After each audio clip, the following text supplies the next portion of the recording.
Good morning everyone, Priyanka ব্লগসের একটি নতুন ব্লগে আপনাদের সবাইকে স্বাগত জানাচ্ছি। আমি প্রিয়াঙ্কা, আশা করছি আপনারা সবাই ভালো আছেন, আমরাও ভালো আছি। আজ শরীরটা আমার অনেকটাই ভালো লাগছে, অনেক ঝরঝরে লাগছে আজকে শরীরটা। সেদিন অন্ততপক্ষে একটা জিনিস বুঝতে পেরেছিলাম, যেদিন শরীরটা খারাপ হয়েছিল আমার, সেদিন বুঝতে পেরেছিলাম যে মানুষের স্ট্রোক করার আগে ঠিক কীরকম লাগে, কীরকম ফিলিংসটা হয়, সেটা অন্ততপক্ষে আমি বুঝে গেছি। তো আমার সেদিন সানস্ট্রোক হওয়ার মতোই অবস্থা হয়ে গেছিলো, ভগবান বাঁচিয়েছে, নাহলে যে কী একটা অবস্থা হতো। আজ এখন এই সকাল 8টা, 8:15 মতো তো বাজেই, যদিও বা আমি ঘুম থেকে 7টার সময় উঠেছি। আমি উঠিনি ঠিক, মা আজকে আমাকে ডেকে দিয়েছে। আর এই গাছগুলোতে এখনও ঠিকঠাক মতো জল দেওয়া হয়নি, ঠিকঠাক মতো কি জলই দেওয়া হয়নি। আমি সেই কাল বিকেলবেলা জল দিয়েছি, আর আজকে এখনও জল দেওয়া হয়নি। মা ছাদে উঠতে চেয়েছিল, আমি মাকে না করেছি যে না মা আর একটু তুমি ঘুমোও, মায়েরও শরীরটা খুব একটা ভালো না, আর এই এত রোদের মধ্যে আর এই জল দেওয়াটাও একটা খাটনির কাজ। তাই আমি মাকে বললাম আমি জল দিয়ে দেবো, তোমার আর ছাদে ওঠার দরকারই নেই। কাল যদিও বা বিকেলবেলা আমি গাছগুলোতে জল দিয়েছি, তারপরেও কিন্তু গাছগুলো দেখছেন তো বেশ কিন্তু সতেজ আছে, বেশ ভালোভাবে এই গাছগুলোতে আমি জল দিয়েছি, আর এখন এই জল দেব। আজ 7টার সময় ঘুম থেকে উঠলেও 8:15টার সময় ছাদে উঠেছি, তার কারণ সামনে পৃথ্বীবাবুর তো জন্মদিন, তো সে কারণে কিছু জামাকাপড় ধোয়া ছিল, কাচাকাচি ছিল, আরও কিছু ঝাড়াঝাড়ি, এগুলো তো অনেক কিছুই ছিল, সে কারণে একটু দেরি হয়ে গেছে। আর একটু পরে উঠলে যদিও বা ভালো হতো, কিন্তু এই গাছগুলো যে নেতিয়ে যাবে, জল দিতে হবে, সে কারণে একটু আগেই উঠে পড়েছি। আর এই লেবু গাছটাতে দেখছিলাম লেবু আর ধরছে না, তা এখন আবার দেখছি আবার ছোট ছোট লেবু হয়েছে।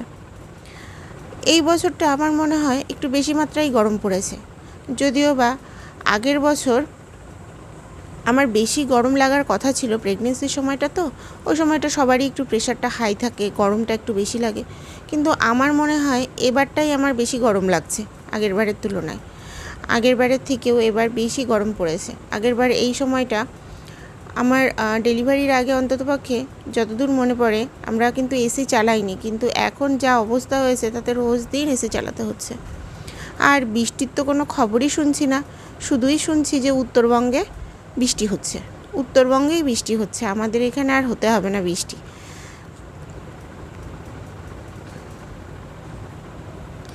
দেখেছেন তো কীরকম খা খা রোদ চারপাশটা। আর এই প্লেনগুলো দেখছি আজকে একটু পরপরই যাচ্ছে, এই মিনিটখানেক অন্তর অন্তরই দেখি যাচ্ছে। আর এই যে এটা যে কি, এটা ঠিক বুঝতে পারছি না, এটা কি যে জিনিস সেটাই বুঝতে পারছি না। এটা কি প্লেন নাকি অন্য কিছু ভগবান জানে, কিন্তু বেশ কিন্তু এরকম দাগ কেটে কেটে যাচ্ছে, দেখে কিন্তু বেশ ভালো লাগলো। আর এই যে আমি আমার সমস্ত কাজ সেরে, স্নান সেরে ঠাকুর ঘরে চলে এসেছি পুজো করতে। যদিও বা আগে আমি শীতের সময়টাও আমি তাই করেছি। আগে যেটা করতাম আমরা পুজোটা একটু দেরি করে দিতাম, এই দুপুরবেলার দিকে দিতাম। আর এখন এই পৃথ্বীবাবুর জন্য না, পরে আর এই দুপুরবেলা ওকে স্নান করানো খাওয়ানো অনেক চাপ থাকে, তো সেই সময়টা হয়ে ওঠে না। তো ও ঘুমিয়ে থাকতে থাকতেই আমি এই সকালবেলাটা এই সমস্ত কাজ, ধোয়াধুয়ি, ঘর মোছা, রোজ দিন যা যা কাজ থাকে একটা বাড়িতে, সম্পূর্ণটা আমি করে ফেলি। শুধু রান্নার কাজটা মা কমপ্লিট করে, আর বাকি সব কাজটা আমি করার চেষ্টা করি। আর এই সকালবেলাটা পুজো সেরে নিলে অন্ততপক্ষে বিশাল বড় একটা কাজ যেন শেষ হয়ে যায়। আর এই যে আমার পুজো করা কমপ্লিট, আমি এই যে নিচে ঘরে চলেও এসেছি, যদিও বা পৃথ্বীবাবু কিন্তু ঘুম থেকে উঠে পড়েছে। আর এই যে এটা আমার সকালবেলার ব্রেকফাস্ট, চা আর কেক। আজকে মাকে বলেছি আমার জন্য রুটি বা পরোটা কিছুই করবে না, মায়ের জন্য করেছে। মা আবার এসব মিষ্টি জিনিস খায় না, মায়ের আবার সুগার আছে। আর আমি এই কেকগুলো ছিল বেশ কয়েকদিন আগেই আনা হয়েছে, খাওয়াই হচ্ছিল না, তাই আমি বললাম যে আমি এগুলো দিয়ে খেয়ে নেবো, তুমি আমার জন্য আর এই গরমের মধ্যে কিছু করো না। আর এই যে পৃথ্বীবাবু সকালবেলা নিজের ব্রেকফাস্ট করে এই যে এখন দেখছেন তো খেলছে। এখন আর ওকে খাটের উপরে রাখি না, এখন এরকম মেঝের উপরে ছেড়ে দিচ্ছি 2-3 দিন যাবত। তো এই যে দেখছেন তো শুধু ওই রান্নাঘরের দিকে ছুটে ছুটে যাবে। আমি যতবার ওকে এদিকে টেনে নিয়ে এসেছি আর ও এই ছুটে ছুটে রান্নাঘরের দিকে যাচ্ছিল, কারণ মা ছিল রান্নাঘরে। মাকে আবার ও খুব ভালো চেনে। ওই যে মা বসে আছে, মার জন্য বারবার করে ওই রান্নাঘরের দিকে ছুটে ছুটে যাচ্ছে। কিন্তু এই রান্নাঘরে কিন্তু বেশ ভালো গরম ছিল, এদিকে ফ্যান আছে, এদিকে ঠান্ডা আছে, না এদিকে সে থাকবে না, ওই রান্নাঘরেই তাকে যেতে হবে।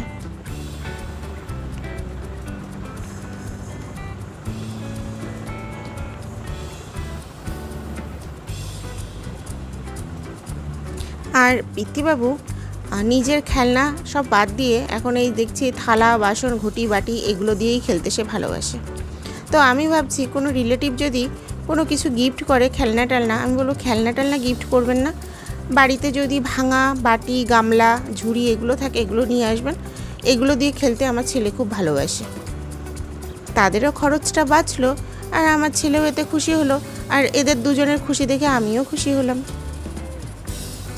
আর এই যে মা দুপুরবেলা রান্না বসিয়ে দিয়েছে, এটা হচ্ছে সয়াবিন দিয়ে পটল আলুর তরকারি। পটলটা অনেক দিন আগেই কেনা ছিল, ফ্রিজে খাওয়াই হচ্ছিল না। আর এই যে তেলের উপরে সাদা জিরে দিয়ে দিয়েছে, আর এখন এই আলুগুলোকে হলুদ লবণ দিয়ে লাল লাল করে ভেজে নেবে।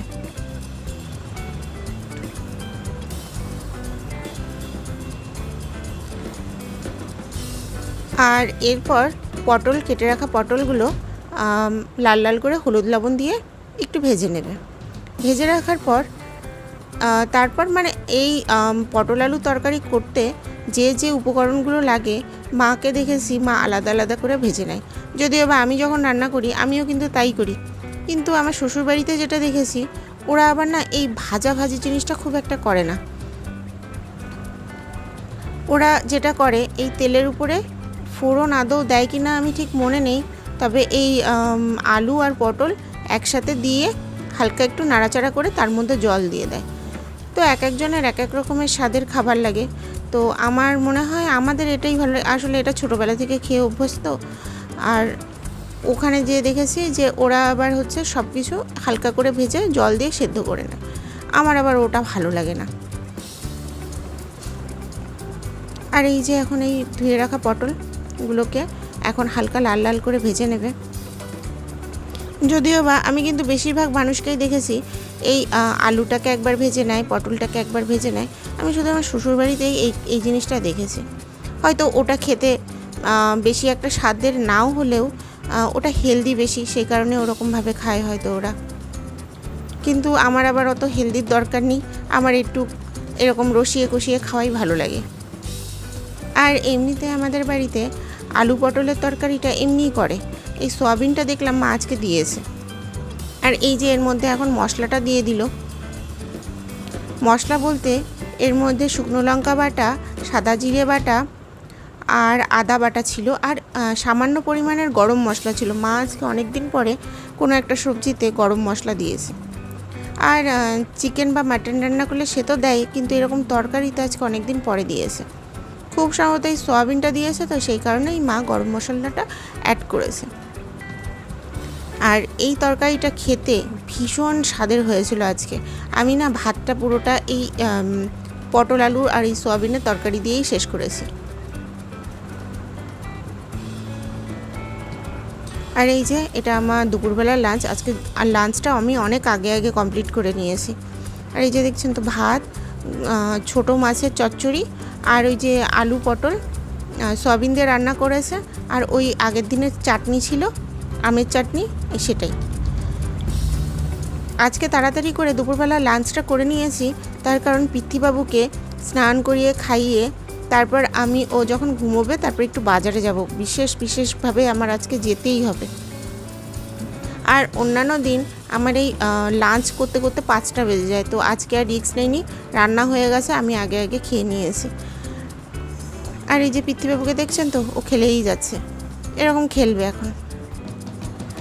আর আজকে তাহলে এ পর্যন্তই রাখছি। আমার এই চ্যানেলটিকে আপনারা অবশ্যই সাবস্ক্রাইব করবেন, আর ভিডিওটি ভালো লেগে থাকলে একটি লাইক করে দেবেন। সবাই ভালো থাকবেন, সুস্থ থাকবেন।